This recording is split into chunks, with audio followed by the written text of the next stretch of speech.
এই পালং শাকটাকে দেখে ভাবছি কাঁদবো না হাসবো। রান্না করার শুরুতে এক কড়াই ছিল, আর কোথায় এসে দাঁড়িয়েছে দেখো, শুধু রসুন কটাই দেখা যাচ্ছে। সকাল সকাল একেবারে গাছের টাটকা একটা সবজি পেয়ে গেছি, একেবারে কচি কচি সজনে ডাঁটা। কণিকাদিদের গাছের, কণিকাদি সকালবেলা এসে দিয়ে গেছে। তরমুজটা সকাল সকাল কেটে নিই, রোদ্দুরে পাপাকে খানিকটা টিফিনে দেব। এই দেখো কি সুন্দর লাল তরমুজটা।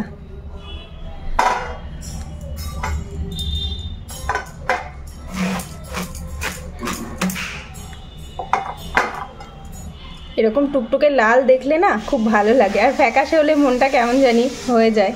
তো বড়মশাইয়েরটা আগে গুছিয়ে দিই। এরকম টুকরো টুকরো করে দিলে কি হয়, ওর খেতে সুবিধে হয়, আর অনেকটা দিতেও পারি আমি টিফিন বক্সে করে। এইরকম পাতলা করে খোসাটা ছিলে নিয়েছি, এবার এইরকম করে দিয়ে দেবো। গোটা তরমুজ তো আর দিতে পারবো না, কারণ জানি কাটা ফল বেশিক্ষণ থাকা উচিত নয়, কিন্তু উপায় নেই, এভাবেই দিতে হবে।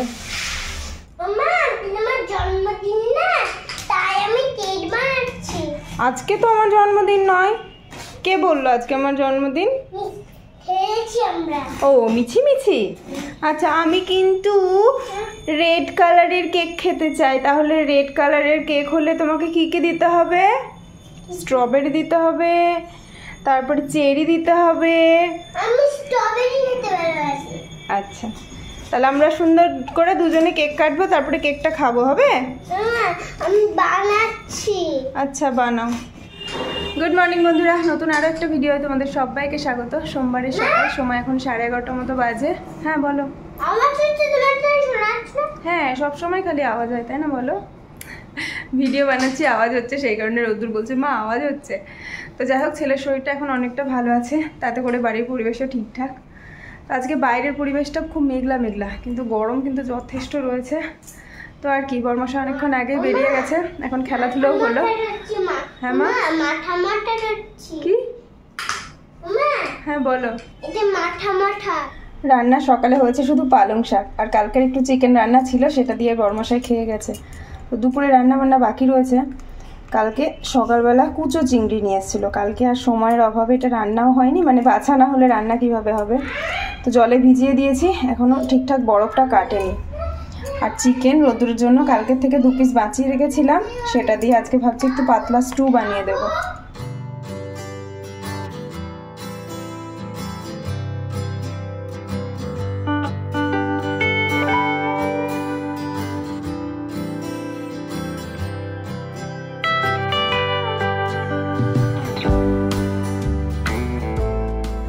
আজকে ছেলেটা কতদিন পর একটুখানি স্টু খাবে, আর আজকে স্টুটা একটুখানি বেশি সেদ্ধ করেছি, মানে অন্য দিনের তুলনায়, যাতে করে ওর খেয়ে কোনো না সমস্যা হয়।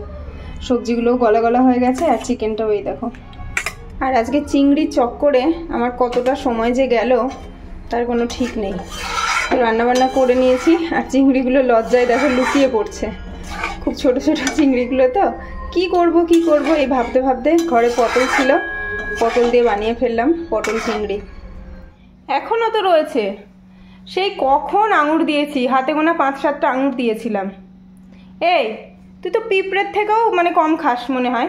হ্যাঁ, পিঁপড়ে একবারে অনেকটা খাবার খায়, আঙুরটাকেও ওকে ছিঁড়ে ছিঁড়ে খেতে হচ্ছে। পাপা চিবাচ্ছ? খাচ্ছে তো না, টিভি দেখছে। যতক্ষণ খাবার খাবে ততক্ষণ টিভি চলবে, এই জন্য, তাই না মাম্মাইশি? আমিও দুপুরের খাবারটা খেয়ে নিয়েছি। তো খাওয়া দাওয়া তো অনেকক্ষণ হয়ে গেছে, তারপর আমি কতগুলো কাজ করলাম, ছাদে থেকে জামা কাপড়গুলো নিয়ে আসলাম, তারপরে বাসন টাসন সব নামিয়ে টামিয়ে গ্যাস ট্যাস ক্লিন করলাম। তো ওকে মোটামুটি 40-45 মিনিট আগে ওই 7-8টা মতো আঙুর দিয়েছিলাম ধুয়ে। তো এখনও পর্যন্ত 2টো আঙুর বাটিতে রয়েছে, মানে ইঁদুরে যেমন খুঁটে খুঁটে খায় সেই রকম খাবে। তো আঙুরটা যতক্ষণ না খাওয়া হচ্ছে ততক্ষণ ঘুম পাড়াতেও পাচ্ছি না। এখানে এসে আবার লাফানো, খাটটা ভেঙে যাবে না? এটা ট্রাম্পোলিন, দুষ্টুমি। ট্রাম্পোলিনে যা ও শেষ, খাট শেষ, আমরা নিচে ঘুমাতে হবে এবার। ট্রাম্পোলিনে একবারও লাফাবে না, তুমি এই খাটের মধ্যে লাফাচ্ছ, তাই তো? বাবা কে এসছে আমাদের বাড়ি? হ্যাঁ, একটা ছোট্ট ভাই, পূজা দিদির ছেলে না বাবা, তাই তো? ম্যাচিং ম্যাচিং জামা হয়ে গেছে, রোদ্দুরেরও নীল, আবার ভাইয়ের। ভাই নাম কি জিজ্ঞেস করছি বাবা? ভাইয়ের নাম কি গো? আমি করবো কেন, তুমি জিজ্ঞেস করো। এটা কে বলো তো? এবার এটা কে বলতো? এটা হচ্ছে কণিকাদির নাতি। ফাইনালি আজকে আসলো আর দেখতেও পেলাম আজকে। কত ছোট্ট, পুরো রোদ্দুরের মতো না বাবা? রোদ্দুরে এইটুকুই ছিল, তাই তো বাবা? ভাই এত চেপে ধর না, এত চেপে, ছোট না, বেবি না এখন, বেবি তো। রোদ্দুর বুঝতে পারছে না কি করবে এখন।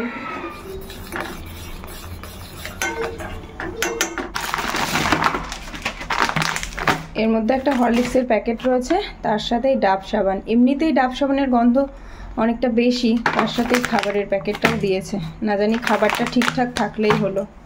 আমাদের ওষুধপত্রই বলো কিংবা রোদ্দুরের খাবার দাবার সব এই সস্তা সুন্দর থেকেই নেওয়া হয়। এইগুলো দেওয়া ছিল অর্ডারে, আজকে এসে পৌঁছলো। এগুলো গুটিয়ে নেব। পিডিয়াশিওরটা রোদ্দুর ভালো খায়, কিন্তু এই কমপ্ল্যানটা অতটা ভালো খেতে চায় না। আর এই জুনিয়র হরলিক্সটা প্রথম নেওয়া হলো, কতটা কি খাবে সে নিয়ে আমার একটু ডাউট আছে।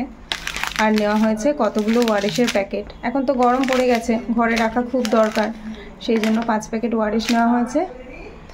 আর এখানে রয়েছে একটা সর্ষের তেলের প্যাকেট, এটা লোকাল মার্কেট থেকেই কেনা। ছবি টবি আঁকছেন ভালো করে? হ্যাঁ ভালো আছি। এখন কোন ছবিটা আঁকছেন? অনেক ছবি আঁকছেন, তাহলে নিয়ে আসবেন তো ছবিগুলো, দেখবো আমরা কেমন ছবি আঁকছেন। ঠিক আছে, নিয়ে আসুন ছবির খাতাগুলো। সন্ধ্যাবেলা আসার পরে এই হচ্ছে আমাদের আলোচনা। সারাদিনের গল্পগুলো তো বাকি থাকে না, নালিশগুলো, মা কতবার পেটালো না পেটালো। শোবেন মামা, কোনো অসুবিধা হবে না, জানি তো। ওই যে পাশের ঘর আছে, বালিশ আছে, চাদর আছে, জলের বোতল আছে। হ্যাঁ ঠিক আছে, রাতে তাহলে কি করবো? চিকেন করবো তো, চিকেন নিয়ে এসছে একটু। এদের আলোচনার মাঝে আমার কোনো জায়গা নাই। মানে সন্ধ্যাবেলা চাটা খেয়ে আর রোদ্দুর খাবার টাবার খাওয়ার পরে একদম ভালো মিটিং বসে ওদের। মা কতবার মেরেছে না মেরেছে, ওরা সারাদিন মানে রোদ্দুর সারাদিন কি করেছে না করেছে সব আলোচনা এখন মোটামুটি চলবে বেশ কিছুক্ষণ। এখন এই জায়গায় আমার কোনো ভূমিকা নেই। তো আর কি, সবাইকার সবারটা বুঝিয়ে দিয়ে আমি এখন বিস্কুটটা ডুবিয়ে ডুবিয়ে চায়ের মজা নিই। চৈত্র মাস তো পড়েই গেছে, এরপরে তো বিভৎস রকম গরম পড়বে, তখন চায়ের পাট পুরো চুকিয়ে দিতে হবে। খুব গরমে চা খেতে আমার একদম ইচ্ছে করে না, আর খুব গরমে দুধ চায়ের তো ধারের কাছেও থাকা যাবে না। এখন যে কদিন অতটাও বেশি গরম পড়েনি, চায়ের মজাটা নিয়ে নিতে হবে। এরপরে সত্যিই চা থেকে দূরে দূরে পালাতে হবে। গরমকালে একদম চা খেতে মন চায় না, ইভেন কোনো গরম জিনিস খেতে ইচ্ছে করে না। আমার রোদ্দুরে সারা দিন মাথার মধ্যে শুধু গাড়িই চলে, তার মধ্যে সব থেকে বেশি কি চলে পাপা? ট্রেন। তো দেখো বালিশপত্র নিয়ে কি সুন্দর একটা ট্রেন বানিয়েছে ওর মতো করে। আবার ট্রেনের মধ্যে দুটো প্যাসেঞ্জার, এগুলো আমাকে রান্না করে ডাকতে গেছে, মা দেখো ট্রেন বানিয়েছি। তো এই ট্রেনে কি আমরা উঠতে পারবো? হ্যাঁ, না তোমার শুধু বন্ধুরাই উঠবে? পারবো। আচ্ছা তুমি একটুখানি চালিয়ে দেখাও দেখি কেমন করে চালাতে হয় ট্রেনটা। আচ্ছা না, আমি বসলে ট্রেনটা যদি উল্টে যায়, তুমি বসো। এটা তো বাচ্চাদের ট্রেন, বড়দের উঠতে নেই। যাও তুমি ওঠো, আমি দেখি কেমন করে ট্রেনটা চলছে। তুমি ড্রাইভার না তুমি প্যাসেঞ্জার? আমি প্যাসেঞ্জার। তাহলে ট্রেন কে চালাবে?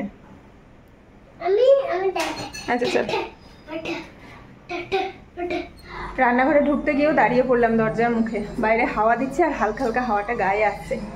এখন তো একটুখানি হাওয়াই খুঁজবে মানুষ, যতই ফ্যানের হাওয়া খাক না কেন, বাইরের যে একটা হাওয়া, মানে সেই হাওয়ার যে কি শান্তি সেটা তো সবাই জানি আমরা। তো আর কি, আমার তো সেই সন্ধ্যাবেলার একই রুটিন, চাটা খেয়ে ছেলের সাথে একটুখানি খেলাধুলো করে রান্নাবান্না বসানো, সেটা প্রায় আর হয়ে গেছে। এখন 9:40 মতো বাজে। ছেলেকে আগে খাইয়ে দেবো, তারপরে তো আমরা খাওয়া দাওয়া করবো। রোদ্দুরের ট্রেন দেখতে গিয়ে আমার ঢ্যাঁড়স ভাজার অবস্থা করুণ হয়ে গেছে, দেখো কালচে হয়ে গেছে, হালকা লেগে গেছে। আজকে রোদ্দুরের আবদারে ভাজাভুজি হয়েছে, দুপুরে চিকেন স্টু, রাত্রিবেলা পাঁপড় ভাজা, কি ব্যাপার। তো রাতের খাবারটা ছেলেকে খাইয়ে নিই, তারই সাথে আজকের ভিডিওটা অবধি রাখছি। তোমরা সবাই ভালো থেকো, সুস্থ থেকো। আগামী একটা নতুন ব্লগে তোমাদের সবার সাথে দেখা হবে, কথা হবে। Good night.